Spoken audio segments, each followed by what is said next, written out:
Welcome, Carm Capriato, the Service Aftermarkets podcast pioneer with the gold standard of aftermarket business podcasts.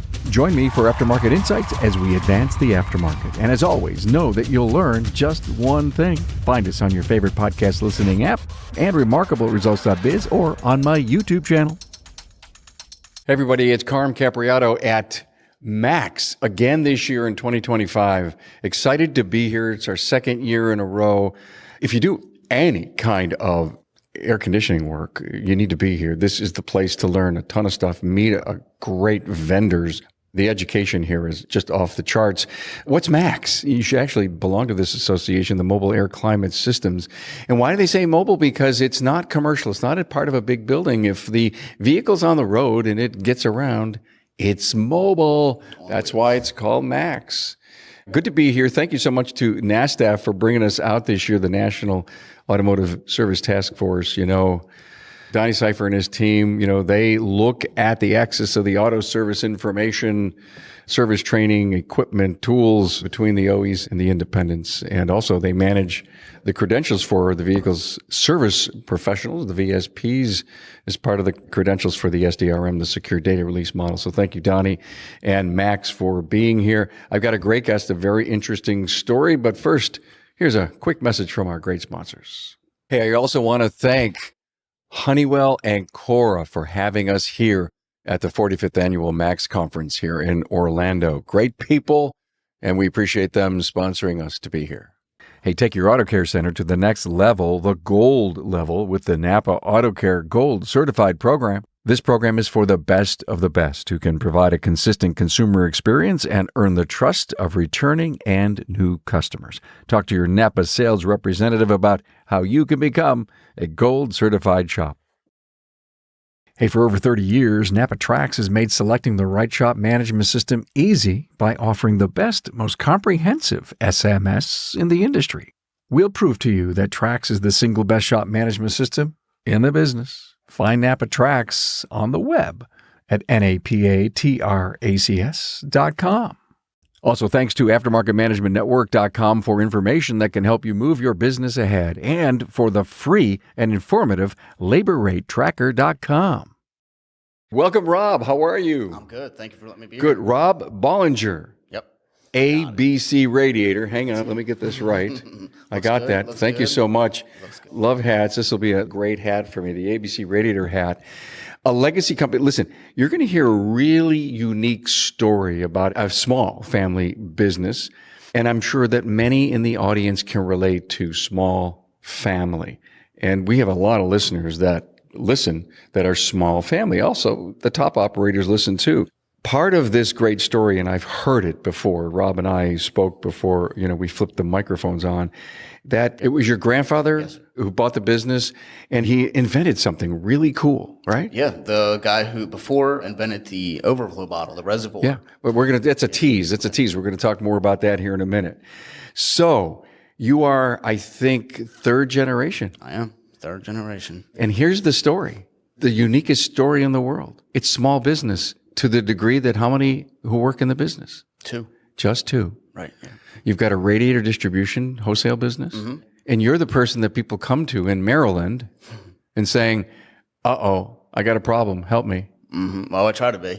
Yeah. You try to be. I have to do the service side and have the wholesale sales, radiators, AC parts, charge air cores, heavy duty, light duty, everything on wheels. So I want to be the guy to go to. And here's the other really wild thing, and I know we're going to flip-flop because as my brain recalls our discussion the other day, I said, why don't you get an Uber or somebody to deliver the radiator? He said, oh, no, I deliver the radiator. And I says, why?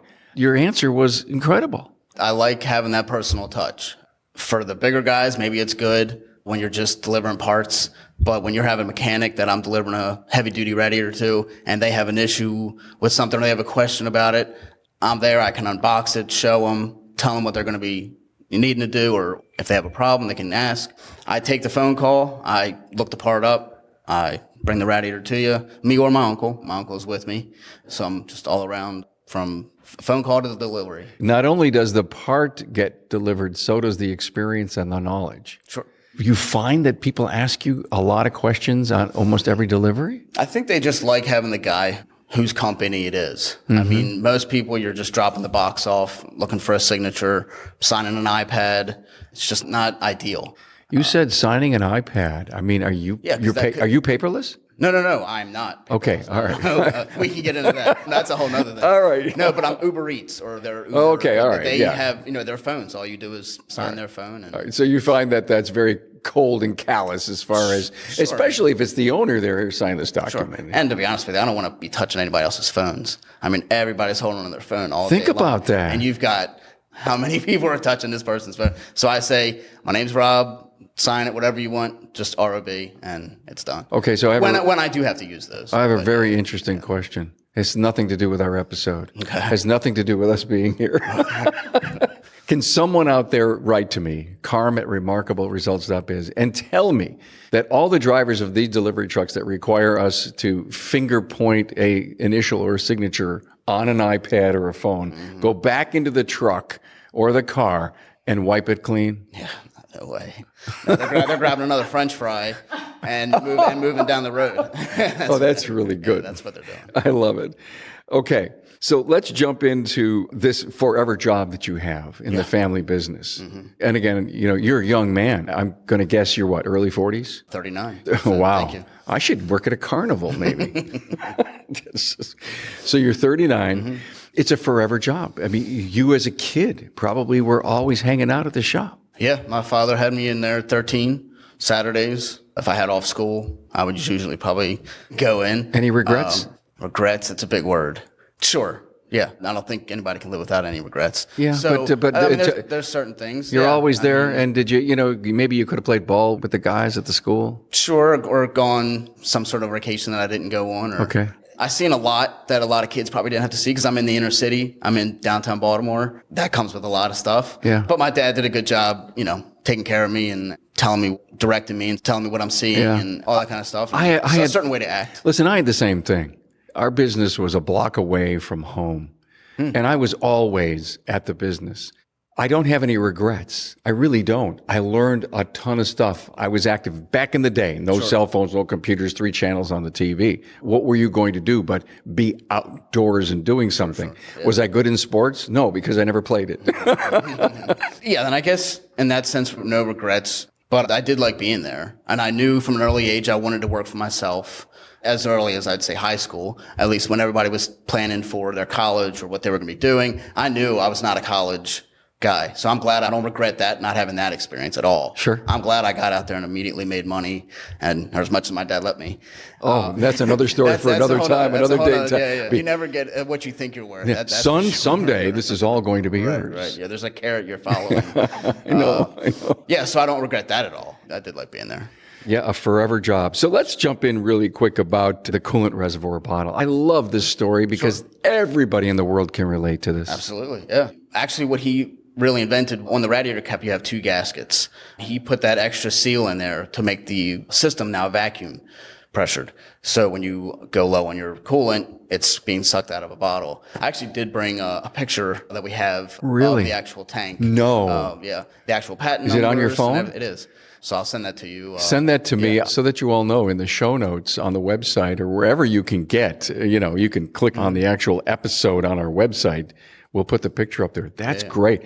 When we're all done, I'd love to see it. Absolutely. Yeah. That's what he did. I know we talked about it a little before, but I don't remember exactly who he sold it to, but I think it was somebody like from the Daimler company. Okay. Like I said, he wasn't a millionaire off of it. It was more one of those probably, it looks good, I'll just buy that kind of But did idea. he patent it? He did. He did have patent He numbers. did patent it and he sold the patent. Correct. But he was smart enough to get a patent. Sure. Yeah. Yeah. He's got a couple patents on it. I think there was a U.S. patent and a Canada patent. Do you recall any part of the story where it came to him, he was racking his brain figuring out how that whole vacuum thing and the extra seal would work? I find that to be a fabulous... I don't know his mind behind it, I'll be honest. Okay. But I would assume that he just knew, instead of people having to be stuck on the road and you're completely out, we need to get some way to, how do we get coolant to another area? And we'll put a tank on, and it was glass. And, I can imagine riding down the road. The tank was glass when he first invented it? Yeah. Brilliant. Yeah. I'm sure out of that, the customers maybe gave him some sort of, brainstorming. But did he have to go to a radiator cap company in order to make this thing work? Or how is he adapting? That's a good question. Well, with the way it's made, I don't see any difference in the way it's made besides that gasket being added.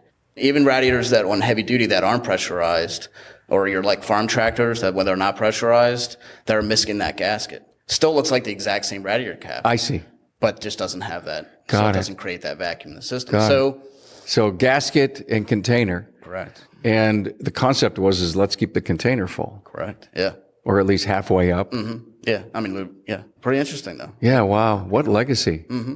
I mean, literally you could look at every car today and say, hey, Grandpa had something to do with that. Yeah. So right on the label, it's where our name comes from. Automatic booster cooler is what ABC stands for.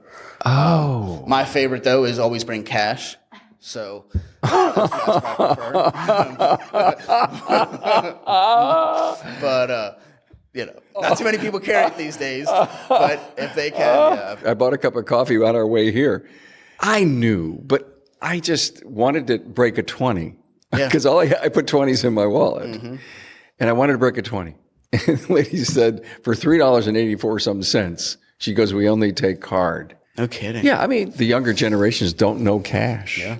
I have places around me that don't take cash at all, and they have signs on the door now that say we are a cashless business, which I couldn't imagine doing that. That's not for me. It's not for you, huh? Not for me. And why? Cash is king. I can make a better deal on certain things. I see. If I know the customer and it's a old guy, old lady, you can see that they're struggling a little bit. Yeah. Well, maybe I can do it for a little less if you're giving me cash. I see. As opposed to full amount with credit card now. I see. Yeah. The NAPA Now event is a national ownership workshop for our valued AutoCare members centered around business building training from industry leaders. Now, it's not just about owning a shop, it's about owning your future. Join NAPA April 15th through the 17th, 2025 at the Venetian Resort in the heart of Las Vegas, known for its vibrancy, energy, and entrepreneurial spirit. At the event, ignite growth through business building masterclasses from leaders across multiple industries focused on expanding business opportunities. Now, masterclass topics include future-proofing your business, mastering emerging technologies for growth, leadership dynamics, inspiring, engaging, and driving success, shifting tides, understanding evolving consumer behaviors and your bottom line, and young leaders' lasting legacies, mastering succession planning for future growth. Foster collaboration with other like-minded NAPA AutoCare members and store owners. Stop at supplier studios for training, visit AutoCare vendor partners, and finally, join us in celebrating 100 years of NAPA Auto Parts, along with kicking off the next 100 years of partnership. There will also be exclusive giveaways.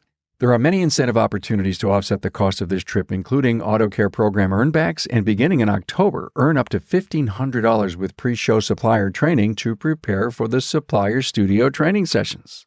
The NAPA Now event is a national ownership workshop for our valued AutoCare members centered around business building training from industry leaders. Now, it's not just about owning a shop, it's about owning your future. Join NAPA April 15th through the 17th, 2025 at the Venetian Resort in the heart of Las Vegas, known for its vibrancy, energy, and entrepreneurial spirit.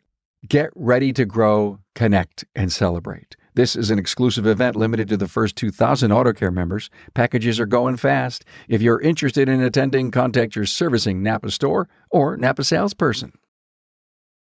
Hey, let's face it, your shop management system is the single most important tool in your shop, period.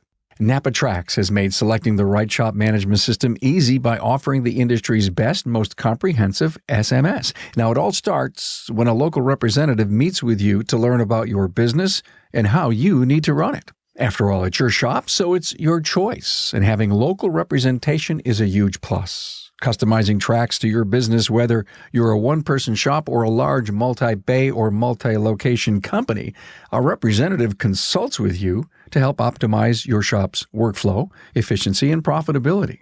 Trax always has the flexibility to do business how you need to do it, which means it can also grow as your business grows. And unlike the other guys, will be there for you after installation with the best training and support in the business. Yes, a learning management system tailored to each role in your company.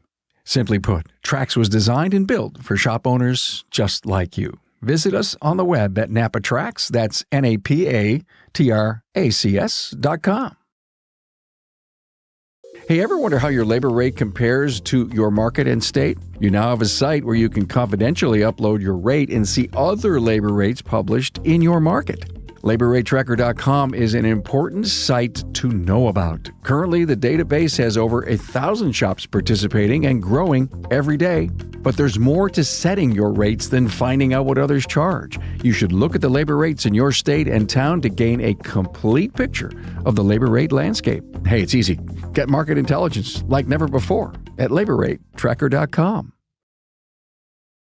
Don't get me started on the restaurants that are upcharging because I use my credit card. I don't want to start on that because we've been using our credit cards in restaurants for years, and all of a sudden, I know there's some law things going on. There's some symbolism in it. I know there's a lot of people that are pissed that are customers of restaurants, but I'm finding more and more of them are going away from it. I mean, if credit card fees, I don't believe have gone up. Will you take a credit card though? Absolutely. You still will? Yeah, Okay. Visa, MasterCard, no Discovery. All right. The other interesting part is the legacy of the business. 97 years old. Your grandpa bought it in 71 because he worked there. But your grandpa was a welder. Correct. Yeah, I'm sure many of your listeners know Bethlehem Steel. He worked there forever and got good at welding. ABC Radiator turned into ABC Radiator and Welding. So he was doing a lot of welding at the shop, and then slowly started adapting the air conditioning, especially that got bigger when my dad and uncle took over the air conditioning side. Now we just go by ABC Radiator and Air Conditioning. You lost your dad a few years ago? 2019. In 2019. Any legacy that the family or that he passed down to you that you still use today? I would say just be honest with your customer. Don't look just to make the money. If you're building a relationship, that'll stay with you, and that'll keep your name good. People will come back, and then you'll get better referrals and stuff like that. I'm hearing the word trust. Yeah, absolutely. I don't look to get over on anybody because if you're coming back the second time, now I'm working for free. So you try to be honest the first time, and that's when you're making your money. So you're a specialty shop. Do you see the future of having more only do air? I would say no. I don't think so. I think that's either going to stay in the dealerships or the independent shops. Right. I don't see they're going to be switching over to just doing air. Independent shops pick up the phone and say, hey, Rob, help me out with this? Absolutely. Okay. Yeah, plenty. Okay, that's great. Good news that you're reaching out. Do they know you from Legacy, or do you go out and knock on a door and says, hey, I'm down the road? They'll either know me from somebody else, or if they bought a radiator from me, they'll know me that way. Got it. I have an in as well that way. Do you do business with all the radiator manufacturers? All of them? No. Yeah. Okay. But a lot of them. A lot of them. What's changing in that world? Quality, I think, and paying for it and having the people wanting to pay for it is huge. Do the job once, huh? I have more price shopping than ever, which is the hard thing, which makes my job a little harder in selling the right part or, the best part. So why are we trying to shortcut all day long today? The dollar. Yeah. Everybody's either looking to save or make in another kind of way. Save or make. Whew. So the wholesale business, do you like it more than the repair? Probably as I'm getting older. Yeah. One day I'm going to retire when my back is out. Right. Yeah, maybe a little more as I'm getting older. But I do like being out there. I do like the salesman side a little bit. I like going out and seeing people and knocking on the door. They've never seen my face before, but I'm going in there and trying to take a shot on trying to get their business. I do that during December, usually. That's my slow time. So I'll get out there and hit on as many doors. People I've wanted to get, people that do deal with me, go out and see them, hand them calendars, flash, pens, all that kind of stuff. Just try to get as many as I can, knock on as many doors as I can. Are you looking for anybody to help you have less stress on you, or maybe gravitate to the commercial business that you love so much? And if you are, how do you find that person? That's a good question. I'm not looking for anybody right now. You're not? I'm not looking at anybody right now. I can move at a good enough pace to stay steady enough for just me. I'm not ready to make that step yet and hire somebody. I've never done it before. I don't know if I can afford it. It seems like there's a bunch of steps involved in that. That person would have to pay for themselves somehow. Yeah, that I don't want to get into right now. And like I said, I get it. I feel good enough. I can move around pretty good. I work out. I take care of myself. Yeah, I mean, you're a golfer. By the way, if you don't see this guy, you look like you got six-pack under there somewhere. I'm just assuming.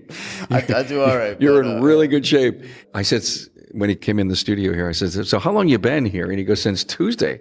Now, here's today, Thursday. when the conference is starting. And I said, so what have you done since Tuesday? And he says, golf. Hitting them balls. Hit it and go find it and hit it again. That's right. You shot an 84. Shot an 84. Yeah, I played golf. You played twice on what, Wednesday? On Wednesday, yeah. Started at 8 o'clock, teed off, I played 18 holes, and then we had our outing at 1 o'clock. Mm-hmm. Made that. What did you shoot at the outing? Well, that was, they call it shotgun. Was that a scramble. Best ball, a scramble? Ball, yeah, okay. So, don't know exactly what, but we used some of my shots. So you did? Oh, that's always good. Yeah, right. We didn't win. There's all kinds of rules that you just have to at least use 2 of every person in the foursome shot. Right, yeah, exactly. Okay. Yeah. And whenever they would have me on a scramble like that, you go last. I was always, oh my God. When I'd hit a decent shot and it would go straight, I'd say, please use my ball. Because even though it's not the closest, we'll save you for the green. We'll save you for the green. I really did back in the day. And I still have the clubs in the basement. I love it. I love everything about it. The pressure you put on yourself, I love it. So that's the motivation to get somebody to come in and help you so you can golf more, huh? Golly. Okay. What's the biggest challenges going on in our whole AC world today? Do you see a fleet of changes coming? I would say changes of maybe people having the right information on what they're doing, because we're so electronically involved in the repair side. You have codes going on, constant computers talking back and forth about what's going on in the system and trying to keep certain temperatures and see certain levels and a certain flow rate. Knowing how all that works, like your question before, how many repair places are going to go into air conditioning alone? Well, you have to know a lot, and it's only getting worse. I mean, when you have your batteries now being cooled by the flow of Freon, that's a big change. That's the biggest thing. It's just knowing exactly what you're fooling with. It's not your grandfather's air conditioning system. I love it. Anymore, or my grandfather's air conditioning system anymore. Not anymore. Yeah, Wow, he would be just probably blown over, wouldn't he? Yeah, absolutely. How about leak detection? Is that big today? Yeah. A lot of people like using nitrogen. That's a very high pressure way to find your leak. But I like and I trust dye. That is my go-to. It's easy. It's way more cost efficient. And it works every time. I mean, it works. How about the sniffers that are out there? Are there really sniffers are good. Sniffers? Yeah. I don't know if I can talk about certain companies, but why not? Inficon, they make great leak detectors. Oh, we're interviewing them while we're here. That's my go-to. I have a couple of those. But honestly, it only comes out when I really cannot find that dye, which doesn't happen too often. We were talking to a gentleman this morning, and he just totally blew by me. He was a single operator, just like you. It's amazing. Here I see.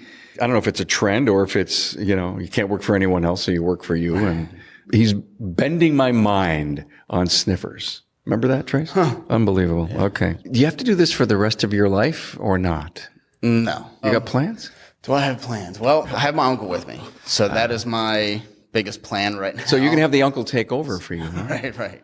Hey, uncle, if you're listening. He has no end in sight, which is, of course, fine. And he's going to keep working like you. He'll keep going till he'll die there, basically. Wow. So that's his choice. And, I'll just keep moving the business along as much as I can. When that's done, who knows? Like we've gotten to him before. We do own our building. Yeah. Tell me about that part. I mean, I guess the beauty of the family thinking large and long term was that you guys bought a lot of real estate. Sure. Yeah, that was always a huge staple with my grandfather is you own, you don't rent.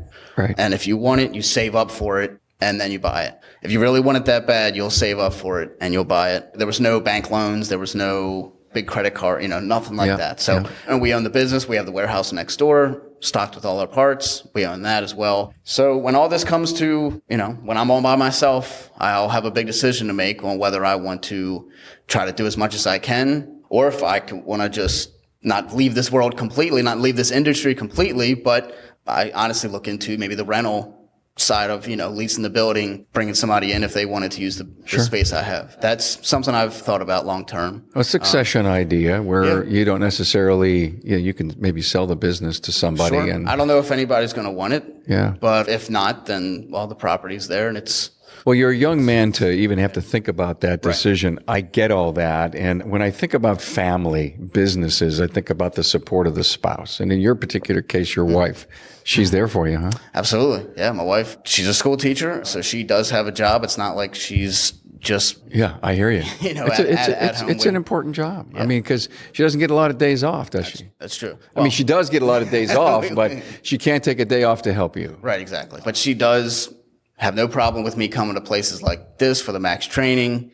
They are meeting me down here this week. So they're actually on the plane right now. So they'll be meeting me down here. That's exciting. This first time. If we're still around, please find us and introduce. Yeah, well. We'd love to meet her. Absolutely. And the 3 kids? And the 3 kids, yep. So we're going to do. Are you all golfing together? Oh, I wish. But no. I can't golf on vacation.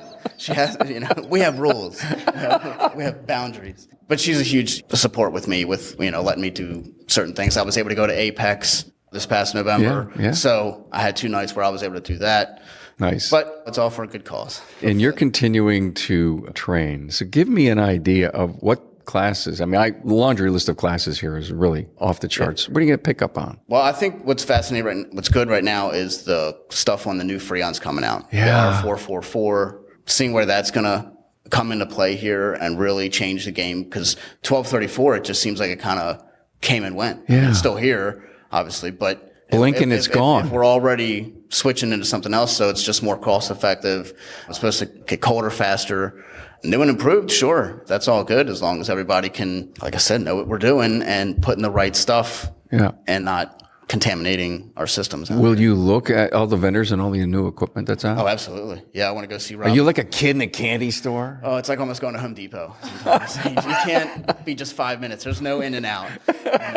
I'm going to browse, baby. Just leave me alone. Right. Honey, you touched almost every tool. Really? Well, I'm going back for now, too. I love the trade show. Everybody here is great. I love walking through, talking to people. The people there do seem like they like talking about what they're doing. I mean, they're here for a reason. Their new stuff's coming out pretty cool. Yeah, it's a cool conference. I mean, it is so cutting edge on the vendor floor. We were here last year. We did some videos, and I was just kind of mind blown to see some of the equipment and what it does, and how computerized and electronic, and how much logic is built into these things today. Yeah, it's almost like we need like an AI repair system. Scared. I mean, that's coming. Yeah, that's coming. I mean, how good these code readers are now, even just telling you what to look for, where to go with all this stuff. It's wild. I had a blast. This was a great story. This was fun. I mean, we laughed a little bit. We heard about your great background. Just an amazing, small, unique story of a very, very, very small family business. But he loves it. He's great at it. He wants to continue it. You've got some security and rental property. You got a loving wife at home that lets you do your thing. You got great customers. Wow. Yep. We all grow up. We can be like you. All gas, no brakes. Yeah. You know what? That could be the title of the episode. All gas, no brakes. I love it. It's yours. Rob Bollinger from ABC Radiator out in Maryland. Yeah, thank you guys for letting me do this. Thanks for the hat, my friend. Thank you very much. Appreciate it. It was a great story. Yep. Appreciate it.